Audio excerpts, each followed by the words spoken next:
On tonight's Fayette Prep Rally, you won't see comprehensive coverage like this anywhere. Sandy Creek drew a school named Drew, and would the Patriots' artistry continue? Fayette County needs a W badly, and Whitewater, well, they wouldn't mind one either. Did either one of them take one home? And Starrsville has served notice that they are back after last year's run, but Upson-Lee doesn't get cable TV and could care less. FPR defies you to get your Fayette football better anywhere else, and we'll prove it to you in 30 seconds.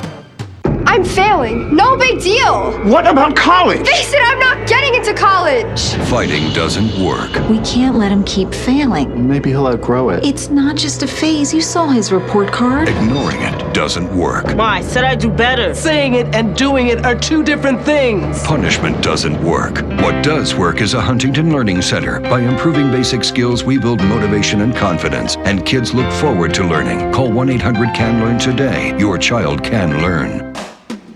Comcast presents your source for Fayette County High School sports. This is Fayette Prep Rally. Hello and welcome to this edition of Fayette Prep Rally. I'm Brian Wise, joined alongside Nathan Shutter, where we bring you all the action from your favorite Fayette County program. And you can catch us here every weeknight, Tuesday through Friday, 6, 8, and 10 on Comcast Channel 25. And Nathan, the region kicked off for most of the teams this weekend. And we start with some keys to the game with the Whitewater Wildcats. Yeah, the Cardiac Cats strike again, another close one. They defeat Harris County 14-12. Defense stopped a 2-point conversion with under a minute to play. And then the Pats returning to the Georgia Dome. They won a state championship last year. They defeat Drew 35-0 in the Great American Football Classic. Big win for Sandy Creek. And then the Panthers of Starrsville lose their second straight. They fall to Upson-Lee 17-7. They actually led 7-0 early, but couldn't get anything after that. A very tough region loss to open up the season there for Starrsville. All right, well, let's get to the highlights. And the last time the Sandy Creek Patriots were in the Georgia Dome, they were lifting the state championship trophy. They were back this Saturday afternoon. No trophy, but an important region game against Drew. Let's start things off with the opening kickoff. Sandy Creek's Mike Hilton fields it deep, and here he comes. Hilton finds a seam, making defenders miss, and finally brought down inside the 20, giving the Pats excellent field position so he can do this. Hilton punches it in, and Sandy Creek is up 7-0. Now to the defense. Drew's Jay Murray throws one up, and Shaquille Wiggins is Johnny on the spot as he somehow comes away with the ball. Wow, take another look at this. Look how Wiggins pulls it down. Great catch for Shaquille there. Now to the second quarter. It's Shaquille Wiggins again, this one a little easier to grab, and the Patriots offense is back in business. Cole Garvin hooks up with Damari Kitt over the middle for some big yards before finally being brought down. Garvin later tries for the end zone, but Bradley Street is there for the INT for Drew. No worries as the defense steps up on the next play when Quintez Williams strips the ball and Jamon Rowe comes up with it for the Pats.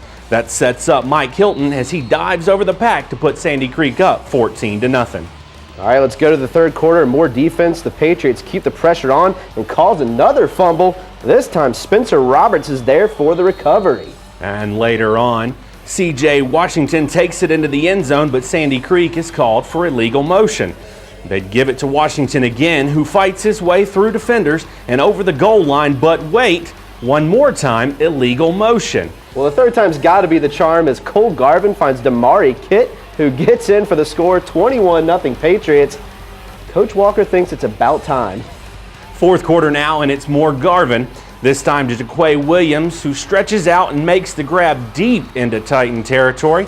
And then the Patriots will go back to the ground game. It's a play action to Mike Hilton, who cuts to the outside, speeding down the sideline, moving the Pats near the 10-yard line. And that will set up an Evan Moore, who punches in for the touchdown, and Sandy Creek wins in the Dome once again, 35-0.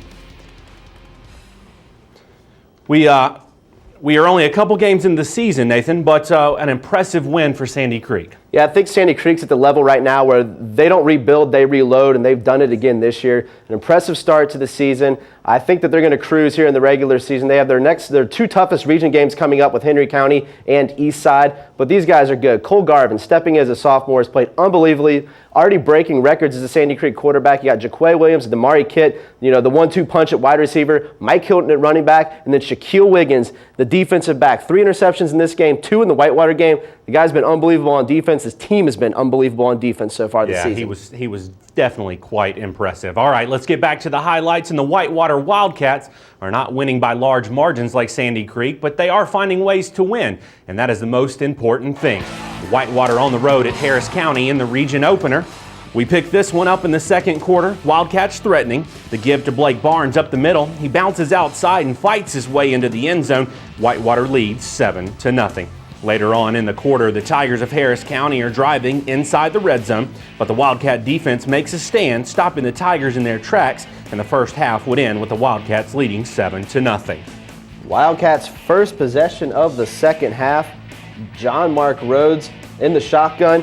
He's going to roll to his left and throw the ball. It's tipped and intercepted by Brandon Culberson of the Tigers. And on the very next play for the Tigers, the give is to Daquan Roberts. He finds a hole and is off to the races, and no one is going to catch him, and the Tigers are within a point.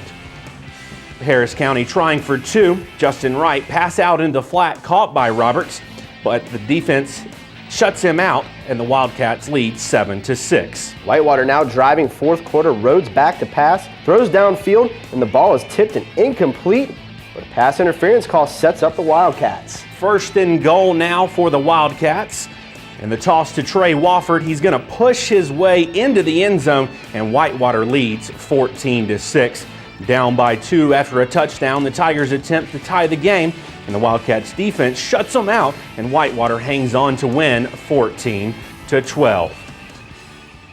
And Nathan, the Wildcats have had a couple of close wins. How are they going to fare in the sub-region? Well, they've been one of the most exciting teams around Fayette County so far this season. 3 straight victories for them, 2 close ones in a row.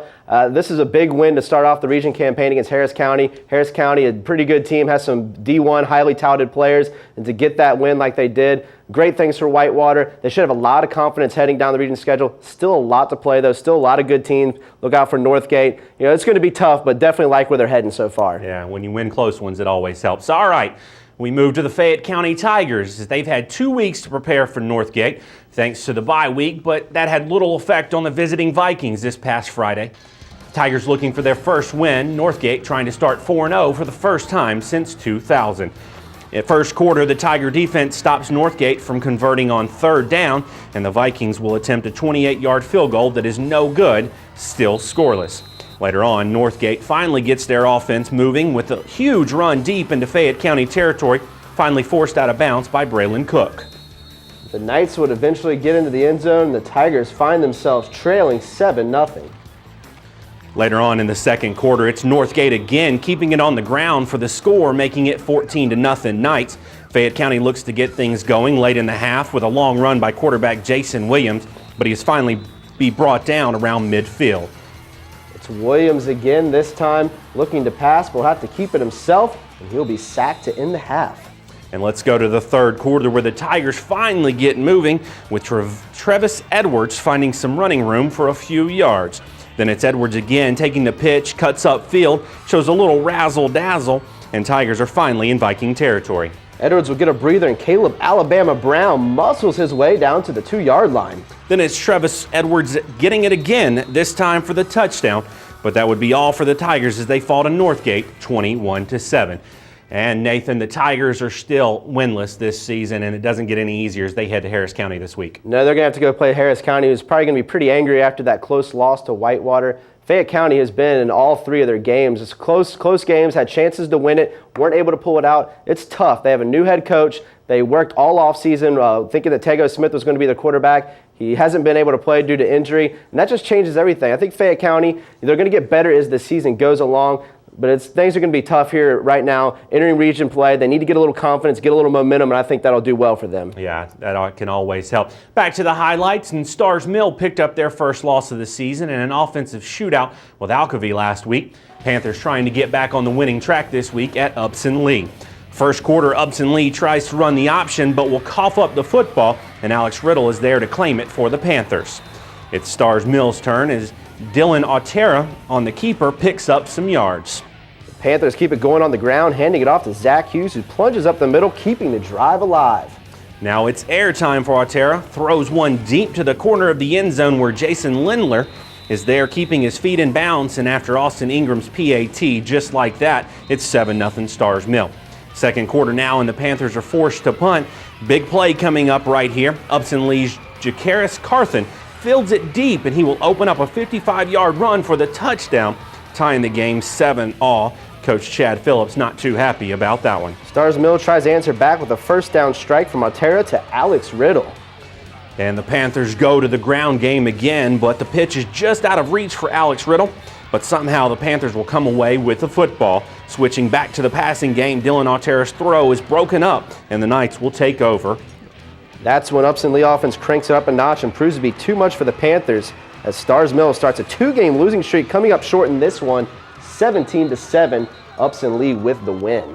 And Nathan, that is 2 straight losses for the Panthers. Is it time to panic? Nah, too soon to panic. It is 2 losses in a row, but only 1 region loss. Plenty of football to play. Starr's Mill is replacing so many pieces from that team that went to the state championship game last year. There's plenty of football left to be played. I think they're going to get better every week. You know, you have a lot of new players and new positions, new players starting for the first time on varsity. That's a lot to overcome early going in the season. I think you're going to see them get better, and it all starts this week at Whitewater. If they can knock off their rivals, then they're in a good position. It's always good to have a rivalry game when you're mad.